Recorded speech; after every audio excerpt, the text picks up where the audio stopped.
Hello दोस्तों, नमस्कार। Welcome back to curious Sharif the daily dose of football. तो सबसे पहले बात करते हैं आईएसएल में कौन कौन सी ऐसी चीज़ें हैं कि जो एज अ फैन आपको लगता है कि इम्प्लीमेंट होनी चाहिए या फिर इम्प्रूव होनी चाहिए to make it league better. तो आप अपने सजेशन अब आईएसएल कमिटी को, आईएसएल क्लबों को दे सकते हैं। जी हाँ दोस्तों, कल आईएसएल क्लबों ने आईएसएल के ऑफिशियल सोशल मीडिया पेज पे एक गूगल फॉर्म का लिंक शेयर किया है एंड वो लोग at the moment ISL fan survey करा रहे हैं एंड फैन से जानना चाहते हैं कि भाई कौन कौन सी चीज़ें वो लीग में इम्प्रूव होती हुई देखना चाहते हैं या फिर क्या उनके सजेशन है कि जिससे भाई लीग यहाँ पे और ज़्यादा बेटर हो पाए।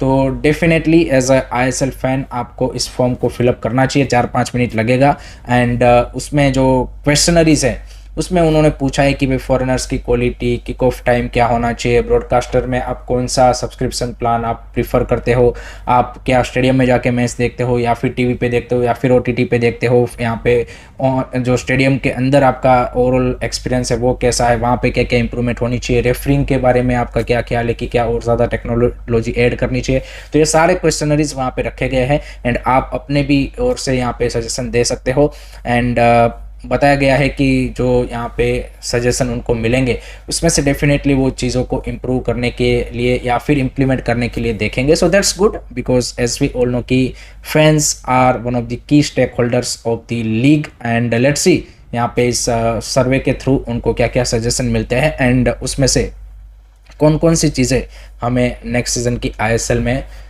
बेटर तरीके से यहाँ पे इम्प्लीमेंट होती हुई देखने को मिलती है। आपके क्या थॉट्स है, आपके क्या ओपिनियन है, कमेंट सेक्शन में ज़रूर बताइएगा। सेकंड दोस्तों, बात करते हैं आईएफएल के बारे में because at the moment IFL clubs are facing really tough time to be honest because recently हमने देखा कि आइजोल एफसी ने पुल आउट कर लिया आईएफएल से। चनमारी एफसी ने ऑलरेडी एएफएफ को लेटर लिख रखा है कि भाई जो आपने फाइनेंशियल अरेंजमेंट किया है for the league that is not viable and अब डेम्पो एससी ने भी एएफएफ को ऑफिशियल लेटर लिख के ये जो 27 जुलाई को आईएफएल क्लब्स एंड एएफएफ की मीटिंग हुई थी और उसमें जो आईएफएल के लिए बजट प्रपोज किया गया था या फिर जो मॉडल प्रपोज किया गया था उसके ऊपर उन्होंने क्वेश्चन रेज किए हैं। उन्होंने बोला है कि उसमें चेंजेस करने की ज़रूरत है क्योंकि आप देखिए कि ISL clubs eight the moment AFF को पार्टिसिपेशन फीस के तौर पे 1.2 करोड़ या फिर 1.1 करोड़ के अराउंड पे कर रहे हैं। आईएफएल क्लबों के लिए वो मनी है 1.3 करोड़। आपकी सेकंड डिवीज़न के क्लब एएफएफ को ज़्यादा पार्टिसिपेशन फी पे कर रहे हैं जो कि उन्होंने लास्ट सीजन पे किया था 30 लाख एंड सेम चीज़ डेम्पो ने यहाँ पे रेस की है कि भाई ये इतना ज़्यादा पैसा क्यों। बन बात सही है क्योंकि आपकी सेकंड डिवीज़न जो ब्रॉडकास्टिंग है, जो स्पॉन्सरशिप है, वो उस तरीके से सेल नहीं कर पाएगी जितना आपका टॉप डिवीज़न यहाँ पे कर पाएगा। एंड आईएफएल क्लबों का भाई काफ़ी सारे क्लबों का तो ये इतना बजट भी नहीं है। दूसरी चीज़ कि यहाँ पे जो सब्सिडीज़ उनको मिलती थी वो बंद हो चुकी है। यहाँ पे एफएसडीएल रिलायंस का जाने का ये भी इम्पैक्ट है। लोगों को लगता था कि सिर्फ वो यहाँ पे एएफएफ को पैसे देते हैं बट एएफएफ को जो 50 करोड़ मिलता था उसमें से भाई डेफिनेटली आईएफएल क्लबों के लिए भी, आई लीग क्लबों के लिए भी वो सैलरी सब्सिडीज़ के तौर पे यूज़ किया जाता था। तो अब सब्सिडीज़ नहीं मिल रही है आईएफएल क्लबों को, फिर ये यहाँ पे एएफएफ ने बढ़ा दिया है। तीसरी चीज़ कि जो एएफएफ ने बजट प्रपोज किया मीटिंग में उसमें भाई जो सेंट्रल एडमिनिस्ट्रेटिव स्टाफ है उसका बजट काफ़ी हाई रखा। वो भी यहाँ पे डेम्पो ने अपने लेटर में मेंशन किया है कि भाई उसमें कट डाउन होना चाहिए, इतना ज़्यादा वो करने की ज़रूरत नहीं है। एंड उन्होंने सजेस्ट किया है कि जो लास्ट सीज़न अरेंजमेंट था कि भाई आपका 60-40 का रेशियो कि 60% क्लब यहाँ पे कॉस्ट बियर करेंगे, 40% एएफएफ, उसी के साथ कंटिन्यू करना चाहिए। बट हम सबको पता है कि AFF eight the moment financially is in really bad moment, तो उनके पास पैसा नहीं है। तो इसीलिए आप देखिए डेम्पो भी क्वेश्चन रेस कर रहा है, चनमारी कर रहा है, आइजोल चला गया है। ऑलरेडी 2 क्लब्स ऑन सेल भी है। यहाँ पे दिल्ली एफसी की यहाँ पे र्यूमर्स आ रही है, राजस्थान यूनाइटेड की आ रही है, आपका मोहम्मदन एससी भी जो अभी रेलीगेट होकर आपके आईएफएल में आ रहा है वो भी फाइनेंशियली स्ट्रगल कर रहा है।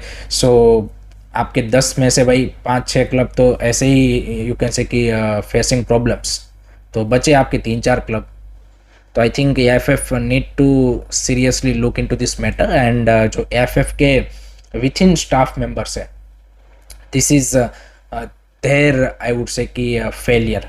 लोग इसको कल्याण चौबे का फेलियर बोल देंगे, ऑब्वियसली वो यहाँ पे एफएफ के प्रेसिडेंट है तो उसके ऊपर भी रिस्पॉन्सिबिलिटी आती है, बट नीचे जो यहाँ पे डिप्टी जनरल सेक्रेटरी और जो कंपटीशन कमेटी के हेड, यहाँ पे बाकी जो लोग हैं इस आईएफएल को हैंडल करने में और उसका जिसने बजट बनाया है, उनके ऊपर क्वेश्चन रेस होते हैं कि भाई उन्होंने अपने क्या पर्सनल बेनिफिट के लिए ये चीज़ें की है।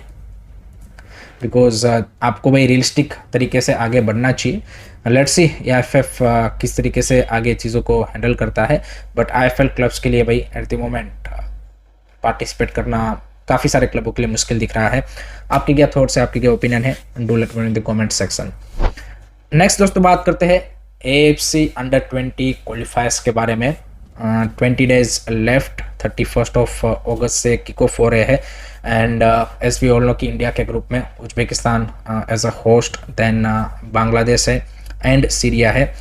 हमने तो यहाँ पे अपनी जो मतलब एक प्रिलिमिनरी स्क्वाड है उसमें 2-3 ऐसे प्लेयर भी ऐड किए हैं कि जो आउटसाइड इंडिया खेल रहे हैं, लेकिन बांग्लादेश ने भी भाई अपनी जो अंडर-20 क्वालिफायर्स के लिए स्क्वाड बनाई है उसमें उन्होंने भाई 5 ओरिजिन प्लेयरों को इंक्लूड किया है। जी हाँ दोस्तों, जैसे हमारे यहाँ पे ओसीआई प्लेयर है उसी तरीके से उन्होंने 5 यहाँ पे ओरिजिन प्लेयर ऐड किए हैं एंड उसमें से one of them Adam Abbas, जो कि फॉर्मली यहाँ पे मैनचेस्टर यूनाइटेड की एकेडमी में डेवलप हुए हैं and at the moment Burnley का जो अंडर-21 टीम है उसके लिए वो खेल रहे हैं। उन्होंने भी ऑलरेडी टीम को ज्वाइन कर लिया है। Physically is looking absolutely beast, so it is not gonna be easy. आपको टॉप 2 में फिनिश करना है to go into the next round, but Uzbekistan is definitely one of the favourite in our group because of their overall quality and as a host they have that advantage. दूसरा जो जगह है, दूसरी place, उसके लिए भी यहाँ पे बांग्लादेश, इंडिया एंड सीरिया के बीच में फाइट होगा। So it's not gonna be easy for us, but we have to be prepare and Bangladesh is looking really you can say कि strong in that way. So let's see qualifiers में किस तरीके की performance Bangladesh की रहती है, India की रहती है, वो देखना काफ़ी इंटरेस्टिंग होगा। आपके क्या थॉट्स है, आपके क्या ओपिनियन है, कमेंट सेक्शन में ज़रूर बताइएगा। लास्ट में दोस्तों बात करते हैं दुरांत कप के बारे में। तो दुरांत कप में भाई कल 2 इंटरेस्टिंग मैचेस थे, जिसमें पहले मैच में तो भाई शिलोंग लाजोंग एफसी ने मुंबई एफसी को, जो कि टाइगर श्रॉफ की टीम है, टाइगर श्रॉफ ने अभी तक खेला नहीं है, बट 5-0 से उनको यहाँ पे उन्होंने वन साइडेड मैच में हरा दिया है and that was a great performance by Shillong Lajong FC. And जिस तरीके से उनके इंडियन प्लेयरों ने इस मैच में गोल स्कोर किए हैं, couple of them looks really promising, so that's good to see and let hope कि भाई शिलोंग लाजोंग इसी तरीके की परफॉर्मेंस हमें आईएफएल में भी करती हुई देखने को मिले, because they are one of the exciting club and exciting team to watch, to be honest, the way they play the football, so that's good to see. On the second match यहाँ पे north East United FC ने भाई 4-1 से करबी एंगलोंग को हरा दिया है। So again that was also you can say कि relatively one sided match and again Alaaeddine Azaro score the best for the North East United FC. 2 match में उनके 5 गोल हो चुके हैं। उसके अलावा एथियान गोंजालेस, जो कि नए स्ट्राइकर उन्होंने साइन किए हैं, उन्होंने भी अपने डेब्यू में आते ही गोल स्कोर कर दिया है। So that's also good news for the defending champion of Durand Cup and North East United FC is also looking really good in this Durand Cup in these 2 matches and definitely one of the contender to we can say win the Durand Cup. So let's see how they are gonna do in the knockouts. आपके क्या thoughts है comment section में जरूर बताइए। So that's it from my side guys regarding today's football news. I hope कि आपको पसंद आया होगा। Keep supporting this channel, don't forget to like, share and subscribe curious study. जय हिंद, जय भारत।